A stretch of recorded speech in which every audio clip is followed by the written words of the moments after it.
हर हर महादेव सभी मित्रों को। Welcome to electronic study YouTube channel. सभी को सुप्रभात।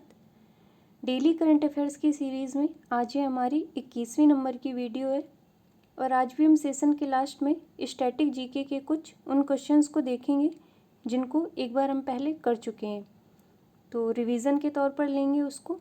तो चलिए शुरू करते हैं आज का अपना ये सेशन और देखते हैं पहला करंट अफेयर। पुष्कर सिंह धामी होंगे उत्तराखंड के नए मुख्यमंत्री।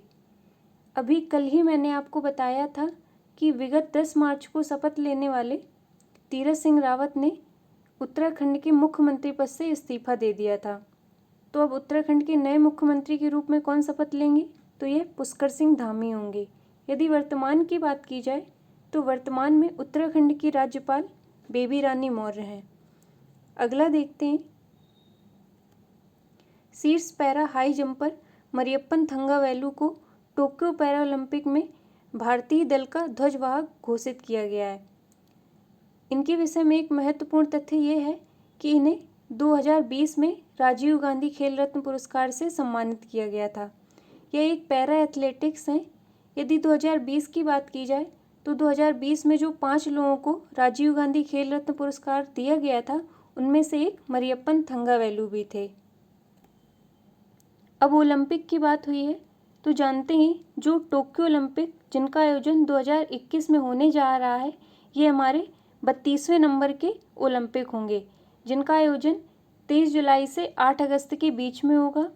यदि पहले ओलंपिक खेलों की बात की जाए तो वर्ष 1896 को एथेंस में पहली बार ओलंपिक खेलों का आयोजन हुआ था और अंतर्राष्ट्रीय ओलंपिक दिवस हम 23 जून को ऑब्जर्व करते हैं। तो ये ओलंपिक के विषय में कुछ महत्वपूर्ण तथ्य थे। अगला देखते हैं।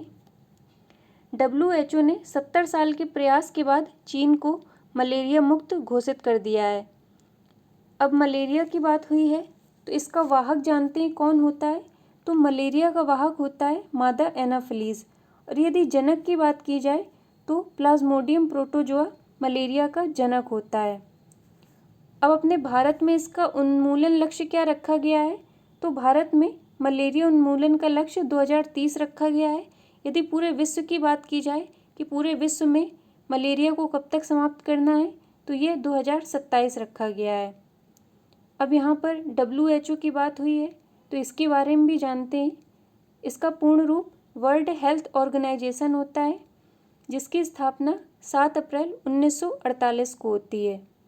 यदि WHO के मुख्यालय की बात की जाए तो ये जिनेवा स्विट्जरलैंड में स्थित है और वर्तमान में WHO के महानिदेशक हैं टेड्रोस एडानोम।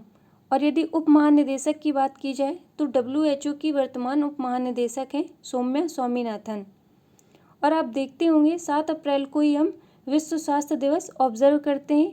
तो 7 अप्रैल को ही क्यों मनाते हैं हम, क्योंकि इसी दिन WHO की स्थापना होती है। अगला करंट अफेयर देखते हैं। भारत के द्वारा हाल ही में एक ड्रोन डिफेंस सिस्टम का निर्माण किया गया है जिसका नाम क्या रखा है, तो इंद्रजाल इसका नाम रखा गया है और यह देश का पहला स्वदेशी ड्रोन डिफेंस सिस्टम है। यदि इंद्रजाल की मारक क्षमता की बात की जाए तो इसकी मारक क्षमता 1000 से 2000 स्क्वायर किलोमीटर तक मौजूद खतरों को नाकाम करने में सहायक होगी। आप देखते होंगे आए दिन हमारे देश में कई प्रकार के हमले होते रहते हैं। जैसे अभी हाल ही में जम्मू कश्मीर में एयरबेस में जो हमला हुआ है वो भी एक ड्रोन के द्वारा हुआ था। तो अभी हमें भी ज़रूरत है अपने भारत की जो सुरक्षा व्यवस्था है उसको मजबूत करने की। तो इसके लिए ही एक ड्रोन डिफेंस सिस्टम का निर्माण किया गया है जो काफ़ी महत्वपूर्ण साबित होगा। अगला देखते हैं। हाल ही में ग्लोबल स्टार्टअप इकोसिस्टम इंडेक्स 2021 जारी हुई है। अब यदि इसमें भारत की बात की जाए तो भारत 20वें स्थान पर रहा है और 2020 में भारत का स्थान 23वें नंबर पर था। तो पिछले साल की अपेक्षा तो इस साल इसकी रैंक में सुधार हुआ है। यदि ग्लोबल स्टार्टअप इकोसिस्टम इंडेक्स में पहले नंबर की बात की जाए तो पहले स्थान पर अमेरिका रहा है, दूसरे पर UK रहा है और तीसरे स्थान पर इजराइल रहा है। अब इस रिपोर्ट का मापदंड क्या है, अर्थात इसका आधार क्या होता है, तो इसके 3 आधार होते हैं, जिनमें पहला है मात्रा, दूसरा है गुणवत्ता और तीसरा है व्यावसायिक। अब यदि करंट से रिलेट किया जाए तो मैंने आपको कल या परसों ही बताया था कि अभी ग्लोबल साइबर सिक्योरिटी इंडेक्स भी जारी हुई थी, जिसमें भारत का 10वां स्थान रहा था। और साइबर सिक्योरिटी इंडेक्स में यदि पहले स्थान की बात की जाए तो इसमें भी पहले स्थान पर अमेरिका था, दूसरे स्थान पर यूके और सऊदी अरब संयुक्त रूप से रहे थे और तीसरे स्थान पर एस्टोनिया रहा था। अब कुछ अन्य वैश्विक सूचकांक की बात की जाए तो मानव विकास सूचकांक में भारत की स्थान 131वां था। हेनले पासपोर्ट इंडेक्स में भारत 50वें स्थान पर था और अंतर्राष्ट्रीय बौद्धिक संपदा सूचकांक में भारत का स्थान 40वां था और जेंडर गैप सूचकांक 2021 में भारत 140वें स्थान पर था। तो ये कुछ महत्वपूर्ण वैश्विक सूचकांक थे जिनको मैंने आपको बताया। और अभी हाल ही में वैश्विक शांति सूचकांक 2021 भी जारी किया गया था, जिसमें आइसलैंड पहले स्थान पर रहा था। और वैश्विक शांति सूचकांक में यदि भारत की बात की जाए तो भारत 135वें स्थान पर रहा था। तो इन्हें आप ध्यान रखिएगा। अगला देखते हैं। भारतीय पहलवान सुमित मलिक को डोप टेस्ट में फेल हो जाने के बाद 2 वर्ष के लिए प्रतिबंधित कर दिया गया है। अभी हाल ही में उन्होंने 125 किलोग्राम वर्ग में टोक्यो ओलंपिक के लिए क्वालिफाई कर लिया था, परंतु डोप टेस्ट होने के बाद वे फेल हो गए और उन्हें प्रतिबंधित कर दिया गया है। डोप टेस्ट के बारे में मैंने आपको बताया था कि ये क्या होता है कि जो खिलाड़ी होते हैं वो अपनी परफॉर्मेंस को इन्हेंस करने के लिए कोई ड्रग का इस्तेमाल करते हैं, तो इसका पता लगाने के लिए डोप टेस्ट किया जाता है। तो उसमें ये फेल हो गए और अभी कुछ दिन पहले ही भारतीय महिला क्रिकेटर अंशुला राव पर भी डोप टेस्ट में फेल हो जाने के बाद 4 साल का प्रतिबंध लगा दिया गया था। और ऐसा होने वाला वो पहली भारतीय महिला क्रिकेटर बन गई थी जिन पर इस प्रकार का कोई प्रतिबंध लगा था। तो इन दोनों के नाम आप ध्यान रखिएगा। अगला देखते हैं। अब एक बार सुपरफास्ट तरीके से हम जो कल का करंट अफेयर्स था उनका रिवीजन कर लेते हैं, क्योंकि एक बार से अधिक चीज़ों को पढ़ने पे आपके दिमाग में स्थायी रूप से बैठ जाती हैं। तो कल हमने पहले नंबर पे पढ़ा था कि माना पटेल टोक्यो ओलंपिक के लिए क्वालिफाई करने वाली पहली भारतीय महिला तैराक बन गई थी। फिर हमने देखा था कि जो सूचना और प्रसारण पर्यावरण मंत्री प्रकाश जावड़ेकर हैं, उन्होंने पारिजात का पौधा लगाकर वन महोत्सव 2021 की शुरुआत की है। वन महोत्सव मनाया कब से कब तक जाता है, तो ये 1 से 7 जुलाई के बीच में मनाया जाता है।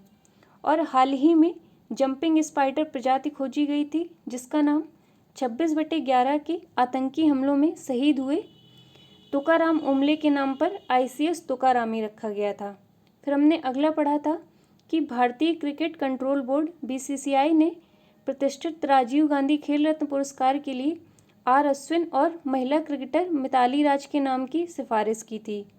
फिर हमने देखा था कि कॉफ़ी फैमिली से संबंधित एक नई प्रजाति पायरोस्ट्रिया लालजी की खोज की गई है। और ये खोज कहाँ की गई थी, तो अंडमान द्वीप समूह में इसकी खोज की गई थी। अब यदि कॉफ़ी फैमिली की बात हुई है तो मैंने आपको बताया था कि असम में कॉफ़ी की एक नई प्रजाति एर्गोस्टेमा क्वेरेंटेना खोजी गई थी, उसे भी आप ध्यान रखिएगा। फिर हमने पढ़ा था ग्लोबल साइबर सिक्योरिटी इंडेक्स जिसमें भारत का 10वां स्थान था। उसके बाद हमने देखा था कि बुडापेस्ट में आयोजित ग्रैंड मास्टर टूर्नामेंट में भारतीय ग्रैंड मास्टर लियोन मेंडोका को हराकर भारतीय मूल के अमेरिकी शतरंज खिलाड़ी अभिमन्यु मिश्रा दुनिया के सबसे कम उम्र के ग्रैंड मास्टर बन गए हैं। अब यदि अभिमन्यु मिश्रा की उम्र की बात की जाए तो वे 12 साल 4 माह 25 दिन के हैं। और इससे पहले जो सबसे कम उम्र के ग्रैंड मास्टर के खिताब था तो वह सरगेई कारजाकिन के नाम था, जिनकी उम्र 12 साल 7 माह थी। तो ये कुछ करंट अफेयर्स थे जो हमने कल पढ़े थे। तो आज की करंट अफेयर्स की श्रृंखला में इतना ही। अब स्टैटिक जीके के कुछ क्वेश्चंस को देखते हैं जिनको हम एक बार पहले पढ़ चुके हैं। तो पहला है, वायुयान के टायरों में कौन सी गैस भरी जाती है, तो नाइट्रोजन व हीलियम। फिर है, भारी जल का रासायनिक सूत्र क्या होता है, तो ड्यूटेरियम ऑक्साइड D2O। उसके बाद भारी जल की खोज किसके द्वारा होती है, तो हेरोल्ड यूरे के द्वारा भारी जल की खोज होती है। अब यदि अश्रु गैस की बात की जाए, किसे कहा जाता है, तो अमोनिया यानी NH3 को अश्रु गैस के नाम से हम जानते हैं। सिंदूर का रासायनिक सूत्र Pb3O4। अगला है वह तत्व जो सदैव द्रव अवस्था में रहता है, यह है ब्रोमीन। और यदि विद्युत बल्ब में गैस की बात की जाए कि कौन सी गैस भरी होती है, तो यह ऑर्गन गैस भरी होती है। तो आज के इस वीडियो में इतना ही। मिलते हैं अपने नेक्स्ट वीडियो में। तब तक के लिए धन्यवाद सभी को।